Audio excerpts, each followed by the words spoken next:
What's up guys, YST here and welcome back to another Raid Shadow Legends video. And today we're going to be going over the new epic Shadowkin champion in Kinagashi.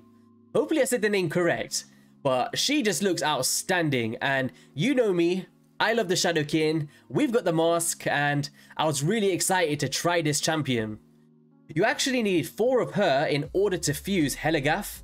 So if we just head into the portal, you need 4 of her, about 16 goats in order to fuse this one demon spawn champion, who is actually one that I think you shouldn't miss. We'll speak about him properly in a separate video, and I do personally believe that he is one of the best fusions since Underpriest Brogni in terms of his full utility, and even Hell Hades showed that he can solo Bommel.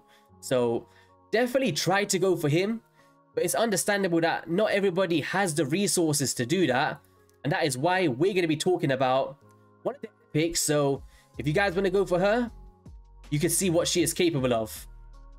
So let's just head back into the champion. So in terms of her kits, she has a leaping sword, which can attack one enemy 2 times, and each hit has a 30% chance.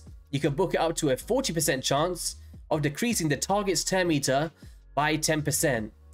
Now, granted, the chance is really low, and also the amount that we're decreasing is pretty low in comparison to champions like Allure, right? But the thing is, you don't need 100% crit rate for this.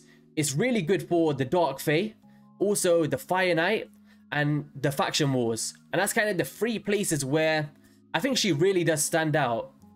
Now, the reason why I'm okay with this is, on the A2, teams up with a random ally to attack a single enemy, and also fills the turn meters of all allies by 15%. This is a really nice A2.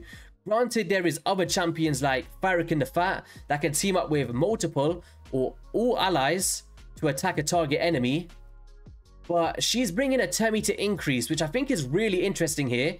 And when you start pairing it with this A1, she's a bit like an Energizer Bunny, where she just leaps around and does a lot of turn meter decrease effects and helping other allies to get some extra damage out. Even if you think about potentially getting some turns of Allure, you're going to be able to proc like double turn meter manipulation with both of their A1s. Now, the kind of best part of her kit is probably going to be Recall from Death, and this is the only non-conditional reviver in the Shadowkin faction. So I believe Gamaran, if you die from specific debuffs, you can't do a revive. And then there's Sachi, where I believe she does like if she kills an enemy, then she can put a revive on death. It's something like that. I can't recall it completely. But this is just an outright single target revive with turn meter and HP. So when you're trying to freestyle the Shadowkin Faction Wars for the first time, and you're consistently losing one of your champions, she can be a really good one to bring into the mix to make sure that you get that freestyle.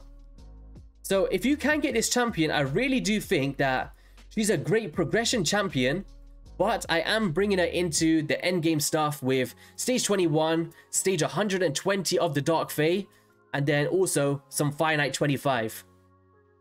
So in terms of the gear that I've used today, I would actually highly recommend a Relentless build, because the amount of extra turns that you take will be really nice in keeping the turn meter down on those bosses, and just making sure that you're consistently filling turn meters of your allies.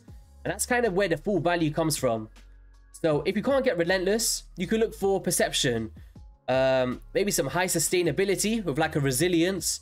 You can go full out speed. Just many ways to do this, but just make sure that you're including accuracy into your builds. So we just aim for like speed and stuff on all of the substats. Crit rate, we've gone crit rate on the gauntlets, attack percent on the chest plate, where you could go HP or defense if you just wanted to survive, and then a speed on the boots. We have then got accuracy on the banner, crit damage on the amulet, and then a defense on the ring.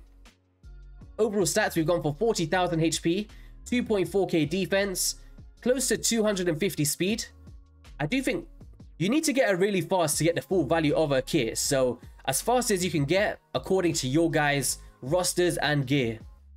100% crit rate, 137% crit damage, and 321 accuracy, because once again, I need to face the Dark Fae on floor 120. Masteries, you could go different ways, but I think this is the most optimal way for her. And it's the offense tree heading down to the War Master, as you can see there. And then we've got the defense tree heading down to Retribution and Deterrence to try and get some counterattacks to keep those turn meters under control. So without further ado, let's take it for a spin in those areas I spoke about. And I think you're going to be really excited to see how well she can perform being an accessible champion that you can get from this fusion. Let's get into it. Alright then, so this is stage 120 of the Hard Doom Tower against the Dark Fae. And you're going to see how well she can perform, especially when paired with other turn meter manipulation champions. If you do want a full guide on this, I posted one yesterday, so be sure to check it out. But the implementation of her, I wouldn't say is necessary, but it's definitely a really great option if you don't have someone like Allure and you're trying to do the lower stages. Especially in a Relentless set, paired with someone like a Deacon Armstrong, the kind of increasing of both the turn meters on both of their skills, and then the reduction of turn meter in Deacon, you start to find yourself in a rhythm of taking so many turns. And when you're keeping the Dark Fae under control, that's where you see the full value of a team like this. So hopefully it gives you an idea if you've never seen yesterday's video of how to beat the Dark Fae. So watch when she starts to proc multiple Relentless. It's insane. Now granted, it is a random ally for the ally attack, but there you go. We chunked down one enemy, went through the second one. Now we just got the second champion we need to banish. And now you're going to see the kind of synergy between Deacon and her in filling up to 30% turn meter because they're doing 15% each. So hopefully in this run we see like multiple Relentless procs, because that's kind of the main reason why I'm using her in that kit. So there we go. Proccing the extra turn, there's the double turn meter, increasing the turn meters, and then doing that ally attack. And I think it's a really cool A2, guys. Like, I always like to have fun in this game. You know me with these niche champions. But yeah, I don't think she's trash at all whatsoever. I think for progression or specific scenarios, even some endgame accounts could really find a champion like this useful. Honestly, because she doesn't take a huge chunk of books and she's accessible for everybody, right? So hopefully we can get some more extra turns here. There we go. More turn meter control, filling the turn meters, coming through with an extra ally attack there. Let's see if we can get a few more in. Oh, we got one more turn in, and there's some more extra turns. And this is another one. Look at that. And then we're filling the turn meters. 100% guys, get her in Relentless if you do choose to keep this champion. So a couple more turns left and we should be good to go on this boss. There we go. Keeping that turn meter down, helping out our Allure here. And one more final hit. Hopefully she gets the final one. Ally attacks and... okay, Ninja took the shine there. So she did come out with a whopping 413,000 damage. Very similar to the Allure. But just remember what she's bringing to the team. Don't worry about damage with champions like this. Think about the versatility of where you can bring someone with a kit that she does provide. Now let's head into stage 21 of the Faction War scripts.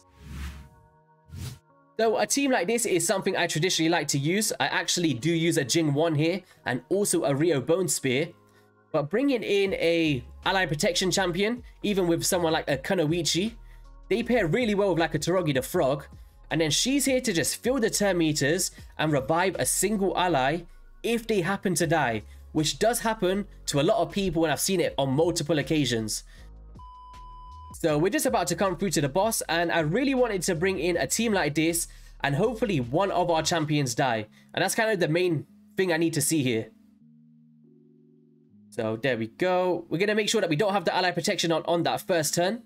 And then we're going to get one chunked on that Hatatsu. So hopefully he can die on this next one. There's the ally protections coming out from Kunoichi. And he's dead. Now pay real close attention here with the Recall of Death, allowing our Hatatsu to come back into the mix. Get some more ally protections on with our Torogi the Frog. And then, no matter of time, this is going to be a victory with a 3-star. So a couple more hits, and there we go. She actually got the final hit. So she came through with 250,000 damage, but just think about it. A non-conditional revive for an epic accessible champion for the Shadowkin faction.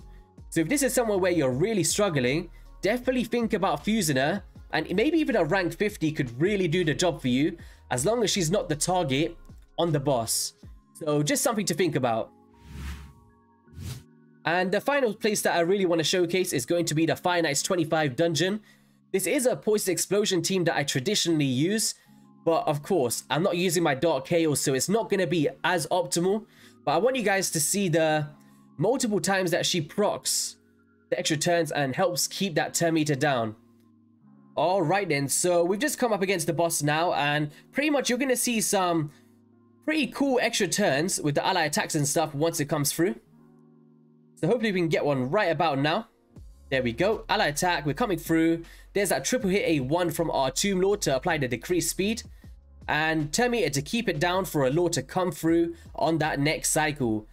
And this champion's going to be remarkable for you guys, especially with progression. In stage 20, just think about, you don't have an Allure. You don't have a turn meter A1 champion. This is a great chance to snag one up through a fusion. And it's going to work out really nice for your teams. And look at all of those extra turns there. Now, I'm going to guesstimate around 2 minutes 30 seconds with this budget Poison Explosion team. And we got in really lucky there with the extra turns. Like, my god, it's proccing more than I thought it would. So just a few more combusts and it should be a done deal here. Extra triple hit there with a Tomb Lord. We don't need more poisons, we need a combust, and there we go. Now we just need a reset. There we go. More poisons and combust. More ally attacks, more triple hits for the Giant Slayer procs. More poisons. Oh, it's getting close. We might be able... Actually, it's a lot better than I thought it was going to be, to be honest, without a Dark Kale in the team. So there we go. We surprised myself today as well. And the extra turn with the final hit from our champion, and she did 594,000 damage. That is pretty impressive, guys. She outperformed everybody else in this team, apart from Elenaru, of course. So yeah, that is going to be all for the video. If you guys did enjoy it, be sure to hit that like and subscribe button, and let me know in the comment section, will you be going for this champion if you're not going for the main one, which I think you should do, and you might even summon her throughout the 2x this weekend. So pay real close attention to which champions you're pulling, and I'll catch you guys on the next one. Peace.